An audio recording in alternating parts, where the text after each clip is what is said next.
ज्या घरात देवासमोर साखर नैवेद्य ठेवतात त्यांनी हे नक्की ऐका, आयुष्य बदलेल. नमस्कार मित्रांनो, स्वामी समर्थ भक्त परिवारांनो. मित्रांनो, आज मी तुम्हाला एक अशी गोष्ट सांगणार आहे जी साधी दिसते पण तिचा परिणाम खूप मोठा असतो. ज्या घरांमध्ये देवासमोर साखर किंवा नैवेद्य ठेवला जातो त्या घरातील स्त्री पुरुषांनी कान उघडून हे नीट ऐका, कारण ही छोटीशी सवय तुमच्या आयुष्यात मोठा बदल घडवू शकते. अनेक लोक रोज पूजापाठ करतात, आरती करतात, पण नैवेद्य ठेवण्याची खरी पद्धत आणि त्याचं महत्त्व हे त्या लोकांना माहितीच नसतं आणि त्यामुळेच त्यांना अपेक्षित फळ मिळत नाही. मित्रांनो, स्वामी समर्थांच्या दिंडोरी प्रणीत परंपरेमध्ये नैवेद्याला खूप मोठे स्थान दिलं गेलं आहे. कारण नैवेद्य म्हणजे फक्त देवाला अन्न अर्पण करणे नाही, तर आपल्या घरातील ऊर्जा शुद्ध करणं असतं आणि देवाशी एक नातं जोडणं असतं. आजच्या या व्हिडिओमध्ये मी तुम्हाला नैवेद्याचे मोठे फायदे, खऱ्या कथा, वैज्ञानिक कारक आणि शेवटी एक प्रभावी असा मंत्र सांगणार आहे. त्यामुळे हा व्हिडिओ शेवटपर्यंत नक्की ऐका. मित्रांनो, सर्वात आधी समजून घ्या की साखर नैवेद्याचे महत्त्व काय आहे. साखर म्हणजे गोडवा आणि ज्या घरात गोडवा असतो तिथे भांडणं कमी होतात, प्रेम वाढतं आणि सुखशांती येते. म्हणूनच पूर्वीपासून आपल्या परंपरेमध्ये देवाला साखर किंवा गोड नैवेद्य अर्पण करण्याची देखील प्रथा आहे. आता आपण एक एक करून त्याचे फायदे देखील जाणून घेऊया. पहिला फायदा म्हणजे संपत्तीची वाढ. ज्या घरात दररोज देवासमोर साखर ठेवली जाते त्या घरात सदैव लक्ष्मीचं आगमन होत राहतं. मित्रांनो, अनेक लोकांनी हा अनुभव देखील घेऊन पाहिला आहे की त्यांना ही छोटी सवय सुरू केली आणि हळूहळू त्यांच्या घरात पैशाची अडचण देखील कमी झाली. कारण जेव्हा आपण देवाला अर्पण करतो तेव्हा देव आपल्याला परत अनेक पटीने देतो. आता दुसरा फायदा म्हणजे घरातील नकारात्मक ऊर्जा नष्ट होते. साखर ही गोड असते आणि ते आपल्या घरातील वाईट ऊर्जा ही शोषून घेत असते. त्यामुळे घरात सकारात्मक वातावरण तयार होतं. तुम्ही स्वतः या गोष्टीचा अनुभव घ्या. ज्या दिवशी तुम्ही नैवेद्य ठेवताच त्याच दिवशी घरात तुम्हाला देखील शांतता ही जास्त जाणवते. तिसरा फायदा म्हणजे पती पत्नी मधील प्रेम वाढतं. अनेक घरात छोट्या छोट्या कारणावरून वाद होतात, पण जेव्हा देवासमोर साखर म्हणून हा नैवेद्य ठेवला जातो तेव्हा त्या घरात देखील गोडवा येतो, राग कमी होतो आणि समजूतदारपणा देखील वाढतो. आता जाणून घेऊया चौथा फायदा. चौथा म्हणजे आरोग्य चांगलं राहतं. मित्रांनो, जेव्हा आपण घरात सकारात्मक ऊर्जा असते तेव्हा त्याचा परिणाम देखील आपल्या शरीरावर होत असतो. यामुळे आजार कमी होतात आणि मन देखील प्रसन्न राहतं आणि शरीरात देखील उत्साह येतो. पाचवा फायदा म्हणजे संतान सुख मिळतं. ज्या घरात लहान मुलं आहेत त्या घरात नैवेद्य ठेवणं देखील खूप फायदेशीर आहे. मुलांच्या अभ्यासात यामुळे लक्ष लागते, त्यांची बुद्धी वाढते आणि ते चांगल्या मार्गावर देखील चालतात. आता सहावा फायदा म्हणजे मानसिक शांती.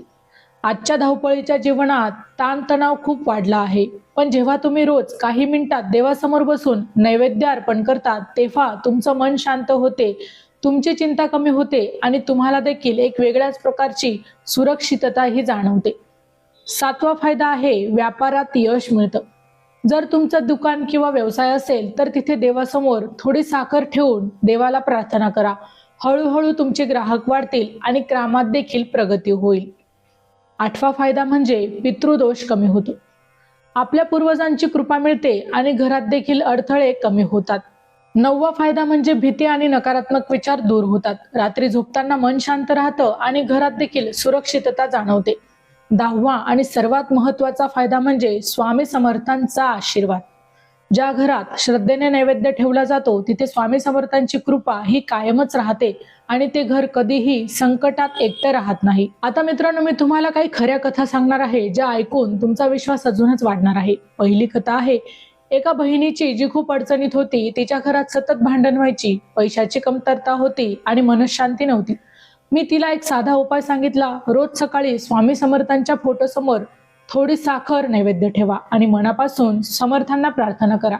सुरुवातीला तिला काही फरक जाणवला नाही, पण ती श्रद्धेने हा उपाय करत राहिली आणि 3 महिन्यानंतरच तिच्या घरात तिला बदल दिसू लागला. तिच्या पतीचा व्यवसाय देखील सुधारला, घरातील वाद कमी झाले आणि आज ती आनंदाने जीवन जगत आहे. आता दुसरी कथा आहे एका शेतकरी भावाची, ज्यात शेतात वारंवार नुकसान होत होतं. पिकं त्या शेतात नीट येत नव्हती. त्यानेही हा उपाय सुरू केला.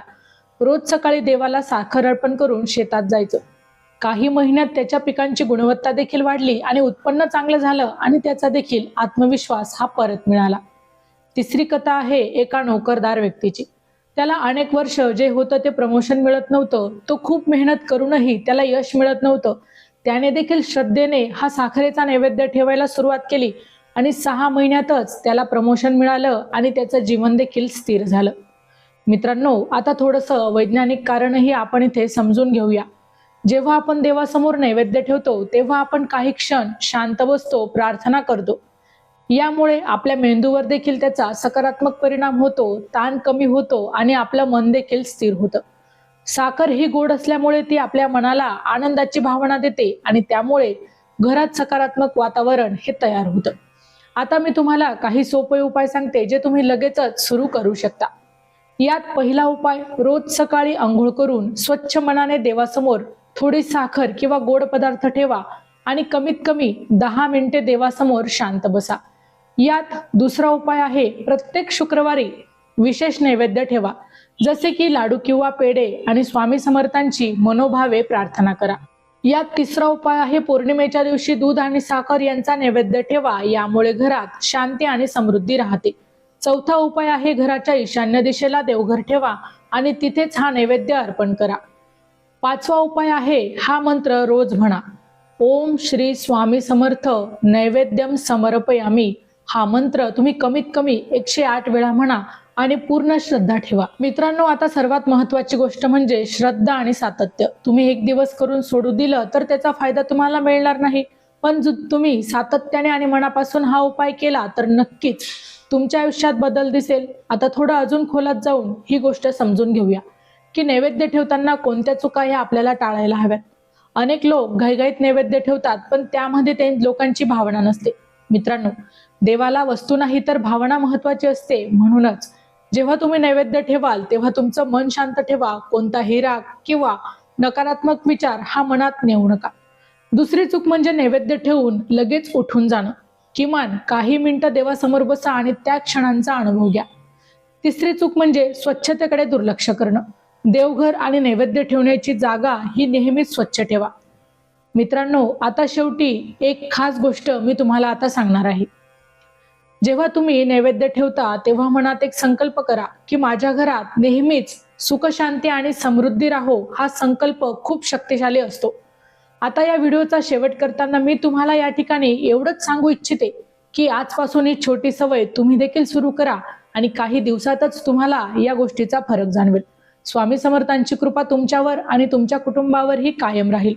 मला खास तुमच्याशी 2 मिनिटं मनापासून बोलायचं आहे, कारण घराची खरी लक्ष्मी तर तुम्ही आहात. तुमच्या हातातच घराचं सुख, घराची शांती आणि आपल्या घराचं समाधान असतं. तुम्ही ज्या भावनेने देवासमोर नैवेद्य ठेवता त्याच भावनेने ते घर भरून निघतं. म्हणूनच भगिनींनो, जेव्हा तुम्ही साखर किंवा गोड नैवेद्य देवाला अर्पण करता तेव्हा तो फक्त एक छोटी प्रार्थना नक्की करा की स्वामी, माझ्या घरात नेहमी प्रेम राहू दे, राग आणि वाद हा दूर राहू, माझ्या कुटुंबातील प्रत्येक जण आनंदी आणि निरोगी राहू दे. आणि बघा, हळूहळू घरातील वातावरण देखील बदलायला यामुळे सुरुवात होईल. कारण आईच्या मनातून निघालेली प्रार्थना खूप शक्तिशाली असते आणि स्वामी समर्थ तर आईच्या भावनेला कधीही नकार देत नाही. म्हणूनच भगिनींनो, रोज 2 मिनिटे स्वतःसाठी आणि आपल्या कुटुंबासाठी काढा. शांतपणे देवासमोर बसा आणि तुमचं मन मोकळं करा. स्वामींना सगळं सांगा. तुमचं ओझं हलकं होईल आणि मनाला एक वेगळीच तुम्हाला शांती मिळेल. शेवटी या ठिकाणी एवढंच सांगते की तुमच्या हातात हे घराचं भाग्य आहे. जर तुम्हाला हा व्हिडिओ आवडला असेल तर लाईक करा, तुमच्या मित्रांपर्यंत शेअर करा आणि आपल्या चॅनलला सबस्क्राईब करा. कमेंटमध्ये नक्की सांगा की तुम्ही हा उपाय सुरू केला का आणि तुमचा अनुभव याविषयी काय आहे. व्हिडिओ शेवटपर्यंत पाहिल्याबद्दल धन्यवाद. पुन्हा भेटू अशाच एका नवीन माहितीसह. तोपर्यंत श्री स्वामी समर्थ.